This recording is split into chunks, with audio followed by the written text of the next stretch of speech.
Hello दोस्तों, आज की खबर है जैगुआर फाइटर जेट पर। दोस्तों, इंडिया जैगुआर फाइटर जेट को अपडेट करने जा रहा है, जिस पर स्वार्म्स ड्रोन लगेंगे। स्वार्म्स ड्रोन को मिसाइल के जैसे कैरी कर सकते हैं और एक बार ये ड्रोन को फायर करने पर इसमें से डजन ड्रोन निकलते हैं। वो आप वीडियो में देख सकते हैं। और ये ड्रोन आर्टिफिशियल इंटेलिजेंस का यूज करके अलग अलग ठिकाने को डिटेक्ट करके उसको भेजने में सक्षम है। दोस्तों, ये ड्रोन दो कंपनियां बनाएगी। एक है हमारी हिंदुस्तान एरोनॉटिक्स लिमिटेड और दूसरी है new space research and technologies.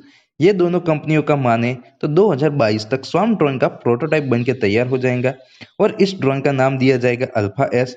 Swarm drone दुश्मन की सरफेस टू एयर मिसाइल को भी आसमान में ही डिटेक्ट कर सकता है और उसे आसमान में ही नष्ट करने की क्षमता रखता है। स्वार्म ड्रोन की स्पीड 100 किलोमीटर प्रति आवर है। दोस्तों, जैगुआर के पहले अपडेट में उसके 6 पोड में स्वार्म ड्रोन कंडक्ट कर सके, ऐसे अपडेट किया जाएगा। अगर दोस्तों वीडियो पसंद आया हो तो लाइक, शेयर और सब्सक्राइब जरूर करें। जय हिंद, जय भारत।